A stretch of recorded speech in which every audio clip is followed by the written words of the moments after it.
لكن من حقي ان انا افرح انك زعلان. باتشيكو، انا كنتش اعرف انك ليك في الكلام ده. انت ليك في حوار التدريب والتكتيك وانك تلعب ناقص وتلعب شوطين اضافي وتاخد الماتش وتفوز كمان.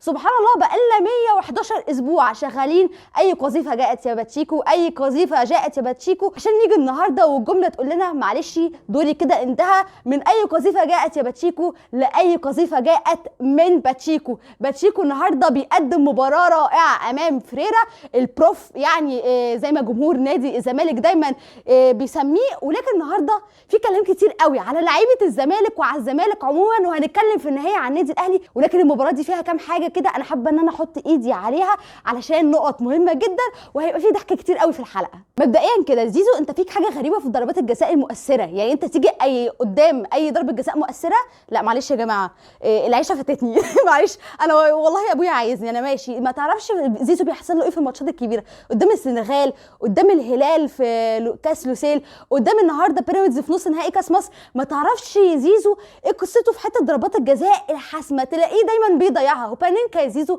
بانينكا في وقت زي ده. دي الحاجات يا جماعه اللي بتضيع لعيبه مصريه كتير عندنا، لما توصل لحاله الغرور دي ان انت في المرحله دي من الماتش وماتش مهم زي ده. وبرده باصص للقطه، ولكن رد فعل رائع من احمد الشناوي اللي صدها ببراعه، وقدر ان هو يعني ايه يبقى عنده رده فعل سريعه ويلحق البانينكا بتاع زيزو اللي كان رايح يحتفل. ولكن لا، اتفاجئ ان يا لهوي ده يعني ايه. طبعا لما عمل حط ايده على دماغه انا كده افتكرت على طول عرضه يعني القائم الايمن بالنسبه للشناوي اللي هم بيلعنوه لغايه النهارده.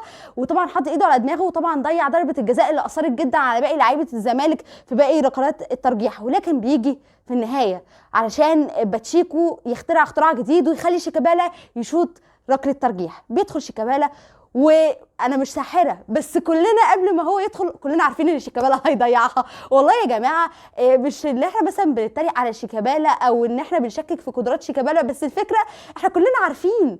اصل هي بتبقى ايه، هي وشوش كده، في حد بيبقى وشه حلو على فريقه وفي حد وشه ما بيبقاش حلو على فريقه. وبيجي شيكابالا وما بيحطش الكوره لا قويه. يعني تيجي تشوف فخر الدين بن يوسف حط الكوره ركنها حلوه قوي وقويه، ولكن لا، بيجي ما يحطهاش قويه، وبيجي يتالق احمد الشناوي عشان يصدها عشان تبقى نهايتها مسك مع شيكابالا بان هو يعني بيضيع اخر ركله الترجيح بالنسبه للزمالك، وبيخرج الزمالك من نصف نهائي كاس مصر بعد مباراه اللي انا عايزه اتكلم بقى عليها عموما. وحابه ان انا ابدي اعجابي بتوريه يا جماعه. توريه من اللعيبه اللي انا اتكلمت عليهم كتير وقلت ان انا اتمنى ان انا اشوفه في النادي الاهلي. ده لعيب كواليتي عالي، لعيب تقيل في نص الملعب. ولكن الزمالك جات له هديه في بدايه مش هديه ايه، انا ايه الهبل اللي انا بقوله ده؟ جات له هديتين في اول الماتش. وهما ايه؟ حسام عبد المجيد من رأسية رائعة من كورنر بيجي وبيحط الجون والهدف الأول لنادي الزمالك في الدقيقة الخامسة. كلنا قلنا خلاص الزمالك ايه هتفتح معاه، وكالعادة الزمالك كان في ماتشات بيراميدز الدنيا بتبقى ايه ماشية معاه كويس قوي. وبتيجي لقطة تانية خلاص تقول لك ان الماتش ده اتقتل، وهي لقطة طرد علي جبر. طبعا طرد مستحق من علي جبر. سيف الدين الجزيري حط جسمه حلو قوي وكان رايح مباشرة بالجون، هو طبعا يعني عطله عن ان هو يروح على الجون، وطرد مستحق لعلي جبر علشان يخرج علي جبر. ومن هنا تبتدي نقطة انطلاق البيراميدز ونقطة تشغيل الدماغ بالنسبه لباتشيكو.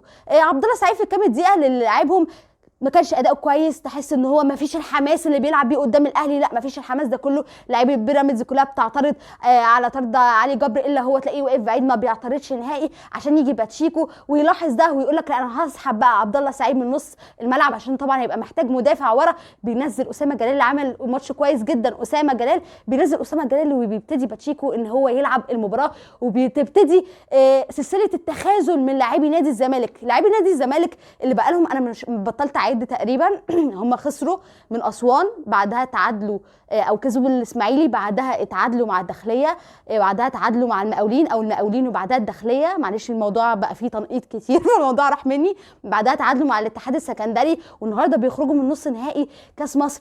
تخاذل غير طبيعي من لاعبي نادي الزمالك. ده كله طبعا بعد الحوارات المسخره اللي حصلت اليومين اللي فاتوا وجلسات الليزر بتاعت مصطفى شلبي وعبد الله جمعه ومرتضى منصور و300,000 جنيه خصم، وبعد طبعا الحوارات اللي انا ما اتكلمتش عليها كمان بتاعت فتوح عبد الله جمعه ورئيس نادي الزمالك لما اعلن ان هم يعني مدمنين مخدرات، وطلعوا فضحهم على فضائيات، وجاب عبد الله جمعه يعتذر لمرتضى منصور، يعني يعتذر له. وده اللي بيؤكد وبيدين اللاعب ان هو فعلا يعني بيتعاطى المخدرات، علشان قالوا لهم لازم يحللوا لعيبه نادي الزمالك.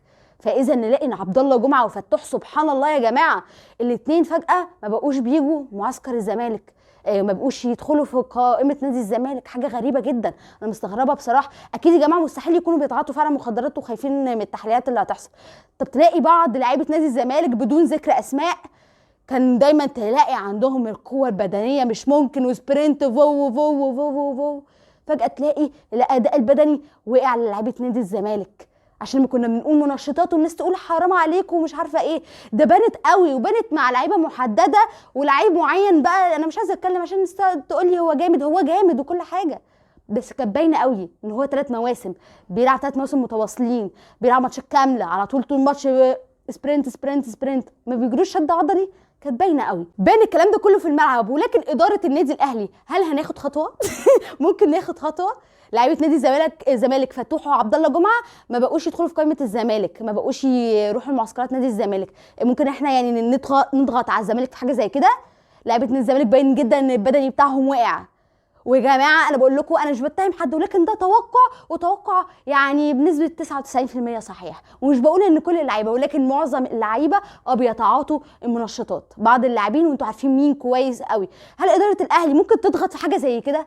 انا اتمنى ان احنا نضغط في حاجه زي كده، لان دي هتفيد النادي الاهلي بشكل كبير جدا، وبعد كده هتخوفهم ان هم يعملوا حاجه زي كده تاني. رساله للاعبي النادي الاهلي، ممكن بكره نكسب سموحه، وممكن يعني كمان اسبوع نكسب الزمالك. يعني هل ده ممكن يحصل؟ معلش الزمالك في فتره صعبه واللاعيبه واقعين ذهنيا وبدنيا. اضغط انت شويه حاجه بسيطه واكسب سموحه واكسب الزمالك عشان تزود مشاكلهم اكتر، عشان ده الطبيعي اللي كان بيحصل دايما من النادي الاهلي ومن لاعبين النادي الاهلي على مر التاريخ. طول من حياتي وانا بتفرج، وحتى من قبل ما انا اتفرج على الكوره ده كان بيحصل. الاهلي معروف يستغل كل نقاط ضعف الفريق اللي قدامه. الزمالك في حاله انهيار كرويا وذهنيا، اللعيبه مش موجودين. انت بكره تكسب سموحه، انت بتقوي من شخصيتك ومعنوياتك كتير قوي. هتبقى داخل ماتش القمه وانت في معنويات اعلى منهم بكتير. هم هيبقوا داخلين مضطربين جدا في المباراه القمه، قاعدين بيخسروا نقاط وخرجوا من الكاس. انت لازم تضغط بحاجه زي كده. بكره العب. سموحه مش فريق صعب، احنا اللي اخر كام ماتش كنا بنصعبها على نفسنا قدام سموحه. بعيد عن الهاني سليمان طبعا كان منزل بوست يعني بيقول ان خلاص الماتش قرب والكلام ده كله. يا جماعه حد طيب يوقفوا عن اللي بيعمله، بجد استفزاز غير طبيعي. ان لا يا سيبك ان هو بس هو مش بيعمل كده بس جوه الماتش، هو بيستفزنا من قبل الماتش ان هو هيعمل الكلام ده كله. يعني موضوع بصراحه قمه في الاستفزاز. انتوا تضغطوا من بدايه المباراه، نخلص الماتش من البدايه. مش لازم حرقه الدم طول الماتش ان احنا هنموت وهنجيب جول. ويا ريت لو جبنا جول في اول ماتش ما ننامش عليه عشان نقوم واخدين التعادل في الاخر ونروح ضربات جزاء برده زي الزمالك والكلام ده كله. يا ريت نقتل الماتش من البدايه، تريح نفسك عشان حتى تخرج بعض اللعيبه الكبار من الشوط الثاني، تريح الفريق لماتش القمه، تدخل ماتش القمه تبقى فايق على الزمالك تكسب. ده اللي المفروض يحصل. شابول باتشيكو على المباراه، انا عاجبني جدا ادارته للمباراه. طبعا جمهور الزمالك هيموت منه اللي هو انت جاي تتفزلك دلوقتي اللي هو الفزلكه. وطبعا يعني حناكه التدريبيه بدات معاك تظهر دلوقتي. باتشيكو النهارده انا معجبه جدا بيه في الملعب، بتفكيره، باختياره ان هو يخرج عبد الله السعيد. عبد الله السعيد طبعا اللي لما خرج جمهور الزمالك قاعد يعني يحييه ويقول للزملكاوي اهو او حاجه زي كده، وهو ما راحهمش اللي هو سابهم، اللي هو دخل اوضه اللبس ولا في دماغه ولا راح حتى يعني قال لهم على دماغي ولا اي حاجه. هو احنا عارفين جمهور الزمالك يحب يتلزق كده، اي حد تلاقي رمضان يتلزق فيهم رغم ان هو كان بيقف فوق الكوره. وشتمهم قبل كده مع الجمهور النادي الاهلي بعد ما كسبنا السوبر، بس هم ما عندوش الفكره دي. هو يتلزقوا في اي حد ممكن يكون جمهور الاهلي ايه في مشاكل ما بينه وما بين جمهور الاهلي، احنا متعودين على كده يعني. ولكن زي ما قلت لكم المباراه راحت لضربات الجزاء، وده نجاح كبير جدا من باتشيكو ان هو قدر يوصل المباراه لغايه النقطه دي. فوز بيراميدز على الزمالك في نصف النهائي وتتاهل للنهائي عشان تنتظر الفائز ما بين النادي الاهلي ونادي سموحه. اتمنى باذن الله ان النادي الاهلي يحقق الفوز بكره زي ما انا قاعده باكد عليها، عشان والله انا بستحلف والله لو حصل حاجه غير كده مش لعيبه بس، هتبقى لعيبه واداره بقى وتبقى ليله كبيره. فانا بقول لكم والله كده عشان الماتش سهل، هو الماتش مش صعب، الماتش سهل. سهل على نفسك، ما تحطش نفسك في دوامه مع الجمهور قبل مباراه القمه. ريحنا وريح نفسك وخليك كده تبقى ريلاكس وصافي قبل تدخل ماتش الزمالك. هم هناك قاعدين طبعا يعني ايه قاعدين بيخبطوا في بعض كلهم. طبعا يعني مستنيه مرتضى منصور بالليل بفارغ الصبر، عايزه اعرف هيقول ايه بالليل. انا متاكده طبعا هو هيحافل على حوار مصطفى الشلبي بتاع جلسات الليزر ده، انا متاكده طبعا هو هيتكلم عن اللاعبين واستهتارهم والكلام ده كله، ومتاكده ان هو هيجيب سيره فريرة. انا مستنيه بصراحه يعني المداخله بتاعته بالليل، وان شاء الله يعني لو في نصيب باذن الله احاول ان انا اغطي لكم كمان المداخله دي ونضحك كلنا مع بعض، ولكن نتمنى باذن الله ان احنا نضحك كمان بالليل بعد ماتش الاهلي، ولكن نضحك من الفرحه باذن الله. دي كانت حلقتنا النهارده، اتمنى الحلقه النهارده تكون عجبتكم. كانت معكم طه النجار، مع السلامه.